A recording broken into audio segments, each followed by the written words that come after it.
안녕하세요. 이런 시사 문제를 얘기할 자격이 있는지는 모르겠지만 제 채널이니까 제가 하고 싶은 말을 좀 편하게 해보겠습니다. 사람들이 하는 일을 인공적이라고 말하죠. 뭐 사람들이 만든 거, 제도든 물건이든 미술품이든 뭐든 인공적이다 라고 얘기하지만은 사람도 자연의 일부지 않습니까? 그러면은 사람들이 만든 것도 사실은 자연의 일부로 봐도 되겠죠. 저는 그래서 그 인공적인 것도 자연의 일부라고 보고, 사람들이 아이를 많이 낳고 적게 낳고 하는 것도 결국은 저는 크게 보면은 자연 선택의 결과라고 봅니다. 자연이 우리의 개체수를 줄이려고 한국인의 개체수를 줄이려고 자연이 선택한 결과라고 봐요. 약간 비약하면. 왜 그러냐면 짐승들도 먹고 살기가 힘들어지면 새끼 낳는 그 마리수를 줄인다고 해요. 인간도 동물인데 당연히 먹고 살기가 힘들면 자식을 적게 낳겠죠. 저출산의 가장 큰 문제 중 하나가 부동산 문제라고 보거든요. 뭐 많은 분들이 그렇게 생각을 하실 거예요. 아무리 노동을 열심히 해도 지방에 집을 사면 된다고 말씀하시는 분들도 계시는데, 사실 직장은 거의 수도권에 있잖아요. 그래서 수도권에서 돈을 벌고 인간적으로 살려면은 수도권에 집을 장만을 해야 되는데, 이 청년들이 부모님 도움 없이 노동만으로 수도권에 집을 장만하기는 사실 어렵거든요. 저 같은 경우에는 집을 장만하지 않고 그냥 조그만 단칸방에서 시작을 했지만은 단칸방도 싸지 않습니다. 뭐 그리고 청년들한테 너희들도 다 단칸방에서 결혼 생활을 시작해라라고 강요할 수도 없는 거고요. 어쨌든 부동산 가격이 부담되는 건 사실입니다. 그리고 저출산 문제를 부동산만의 문제라고 볼 수는 또 없죠. 이 문제는 결국 복합적인 여러 가지 문제가 작용이 돼서 나타난 결과니까요.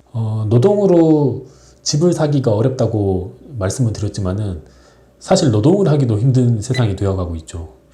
일자리는 점점 없어지고 양질의 일자리가 없어지죠. 그리고 조그만 일자리 하나 놓고 많은 사람들이 경쟁을 해야 되고, 그러다 보니까 또 다 공무원으로 몰리고, 이런 이제 먹고 사는 문제, 그리고 가족들을 보호할 집을 구할 문제, 이 두 문제가 가장 큽니다. 뭐 이 두 문제를 모르시는 분들은 거의 안 계실 거예요. 그리고 아까 제가 먹고 살기가 힘들면은 출산을 안 한다고 했는데, 또 국가적으로 보면은 아이러니한 거는 국가가 후진국에서 개발도상국으로 올라오고 개발도상국에서 선진국으로 올라갈수록 출산율이 떨어져요. 왜 점점 국가가 개발될수록 출산율이 떨어지냐? 가장 큰 이유는 여성들의 교육 수준이 높아지기 때문입니다. 여성들이 교육 수준이 남자 수준으로 올라오고, 그리고 밖에서 사회에 나가서 사회 진출해서 돈도 벌고 하다 보니 자연스럽게 아이를 못 낳게 되는 거죠. 낳고 싶어도. 그리고 여자들이 이제 농경시대 때나 이럴 때는 집에서 살림 잘하고 아이를 많이 낳고 뭐 그렇게 살았다면은 지금은 그렇지 않잖아요. 지금은 여자들도 꿈이 있는 시대고 자기 자아를 펼치기 위해서 다양한 활동들을 하다 보니 예전처럼 이렇게 많이 못 낳게 됐죠. 이건 사실 꼬투리 잡으려고 하는 사람들은 성차별이 어쩌다 이런 얘기 나올 수도 있는데, 성차별은 뭐 그런 개념의 얘기가 아닙니다. 통계가 해주는 말이에요.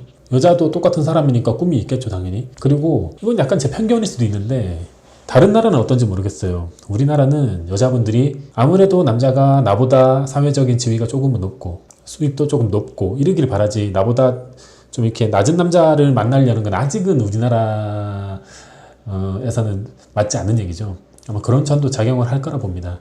뭐 이런 것도 있죠. 아기가 태어나면 요새는 학교에 들어가기 전부터 영어를 가르치고 수학을 가르치고 벌써부터 경쟁을 시킵니다. 유치원생인데 학원을 엄청 돌려요. 그러니까 태어나자마자 이 나라는 무한 경쟁으로 치닫는 겁니다.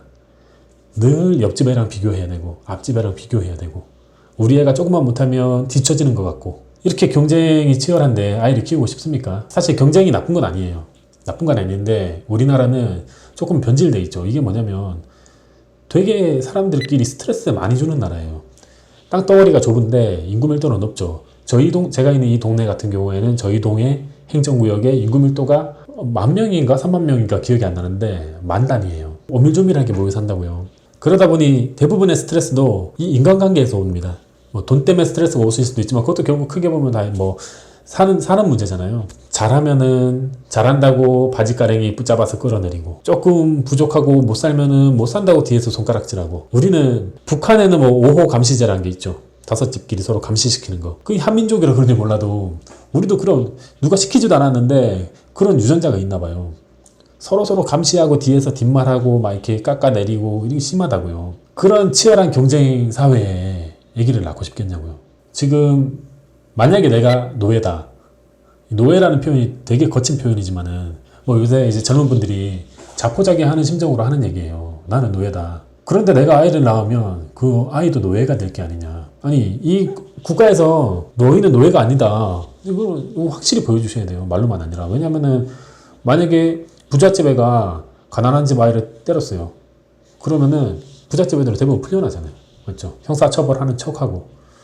아니다 그래도 다 그렇죠 실제로는. 뭐 좀 힘이 세고 돈이 있는 집은 전화 한 통 돌리면은 뭐 어떤 문제들이 일사천리로 해결이 되고, 그리고 나중에 뭐 결혼할 때 집 같은 거 구하는 것도 쉽지, 직장 구하는 것도 쉽지, 뭐 재산이라도 물려주면 걔는 고생하는 거 사는데, 이게 없는 집들은 바닥부터 올라가는 게 정말 쉽지 않거든요. 제 마인드로는 제가 제 동생한테는 무엇이든 할 수 있다라고 가르치지만, 사실 지도자라면은, 정치를 하시는 분들이라면은 내 동생한테 하는 것처럼 그렇게 얘기할 수는 없는 거거든요. 네, 내 아이를 낳아봐야 노예라는 말이 사회에 대한 불신이 큰 거예요, 지금 젊은 세대가. 그리고 지금 이제 20, 30대 청년 세대가 교육 수준이 높죠. 저희 이제 5, 60대 부모님들을 폄훼하는 건 아니고 높아요, 통계적으로 보면. 그 부모님 세대가 아이들한테 교육을 많이 때려박아가지고 교육 수준이 높은 결과로 나왔죠. 그래서 이 교육 수준이 암만 주입식 교육이라고 해도 확실히 똑똑해진 건 똑똑해진 거예요. 이 사람들은 정보를 찾는 방법을 알고 그걸 취하는 방법을 알아요. 20, 30대가 바보가 아니라니까요. 그리고 뭐 노인 공경을 안 한다고 뭐 그렇게 얘기하는데, 사실 어른은 공경해야 되는 존재는 맞아요. 맞죠? 우리는 동방예의지국이라고 하잖아요. 그렇지만은 예전에는 어른들이 오랫동안 살면서 얻은 지혜나 이런 거를 젊은 사람들한테 전수를 해줬죠. 그래서 삶의 많은 부분들을 그런 어른들한테 배웠다고요. 그렇지만 요즘은 양상이 달라요. 요즘은 손에 스마트폰 있잖아요. 스마트폰으로 검색하면 누구든지 만날 수 있어요. 누구한테든지 물어볼 수 있어요. 그리고 원하는 정보는 어디서든 취할 수 있어요. 내가 굳이 그 길을 가보지 않고도 그 길을 가본 사람들한테 의견을 물어볼 수 있다고요.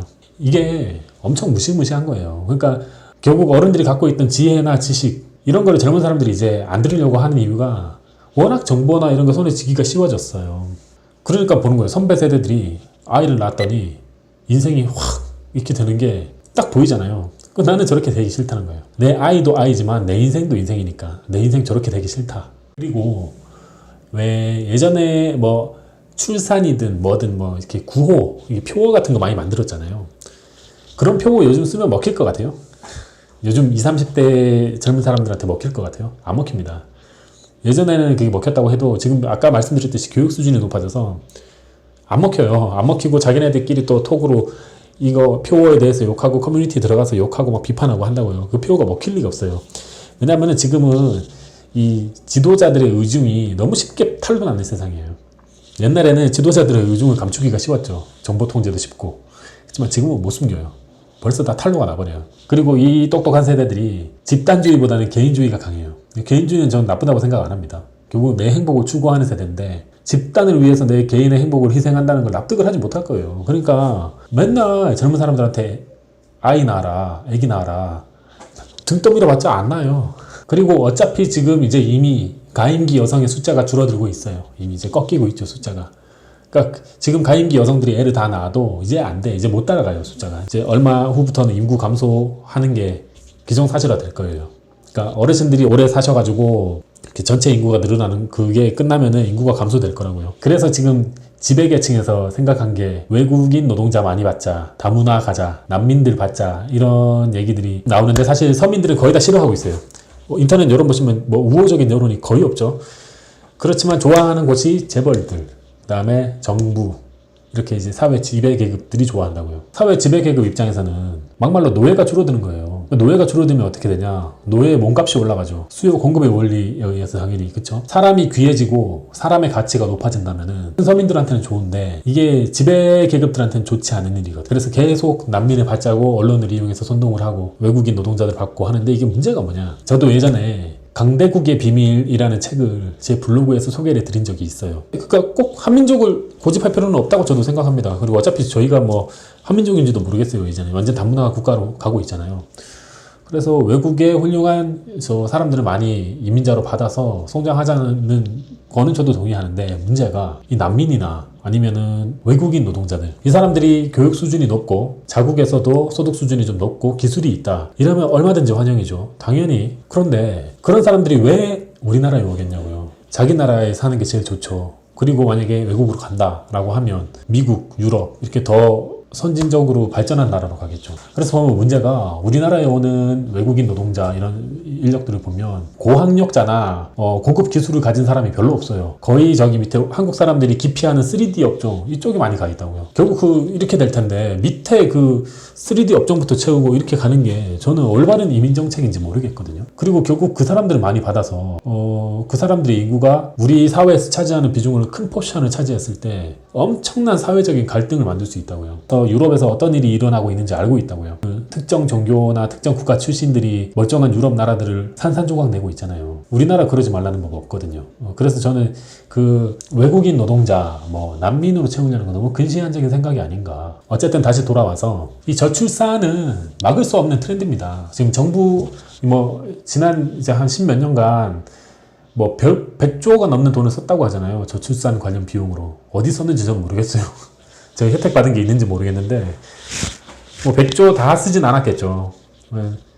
자기네들끼리 또 나눠 먹고 하는 이런 것도 있겠죠. 이게 돈이 되니까 핑곗거리를 만들어서 계속 예산을 만드는 것 같아요. 이게 실질적으로 저희한테 도움이 되는 게 없거든요. 어쨌든 그렇게 100 몇 조를 써도 못 막아요. 저출산을 못 막고, 이 못 막는다는 거를 위에 정치하시는 어르신들이 알고 있을 거예요. 알고 있지만 결국 이게 이 돈 문제 아니겠습니까?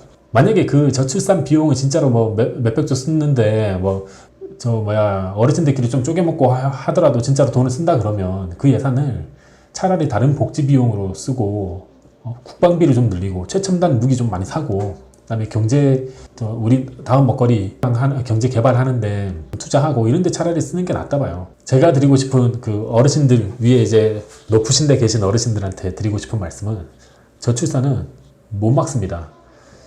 1000조를 써도 못 막아요. 그냥 가만히 냅두세요. 저는 가장 좋은 방법은 냅두는 거라 봅니다. 어차피 어떤 신문기사들이 막 선동하는 것처럼 우리나라 인구가 빵이 되진 않아요. 일정 수준 이하로 떨어지다가 바닥을 다지고 다시 올라올 거라고요. 먹고 살만해지면. 제 생각에는 우리나라처럼 작은 나라가 북유럽 정도 인구 한 700만, 1000만 정도 돼도 저는 좋다고 보거든요. 어차피 군사 무기들은 다 기계화시키고 그런 거 잘 방어하고, 아무튼 저는 쾌적해지고 좋다고 봐요. 위에 이제 그 소비시장 작아지는 기업들, 노동력 줄어드는 기업들, 그다음에 세수 줄어들 거 걱정하는 정부, 이 사람들이 걱정이지. 저는 전체적인 국가 경제가 줄어들면 이런저런 타격이 있긴 하겠죠. 근데 강제로 저출산을 막을 방법이 없잖아요, 지금. 그냥 가만히 놔두는 게 답이라 봅니다. 젊은 사람들이 이미 늦었어요. 가만히 놔두고 지금 태어나는 애들이 어른이 됐을 때 초고령화 사회로 한번 큰 고생이 있긴 할 거예요. 엄청난 숫자의 노인을 부양해야 되니까 그 쇼크가 한번 오긴 할 거예요. 그런데 그 쇼크를 넘기고 나면 우리나라 인구는 안정될 거예요. 저는 그렇다고 생각을 합니다. 인구가 적고 널널하면 또 다시 애기 열심히 낳고 그렇게 하겠죠. 이 자연 선택 문제를 인간이 인위적으로 바꾸려고 하는 거는 저는 오만이라 봅니다. 이게 제 생각입니다.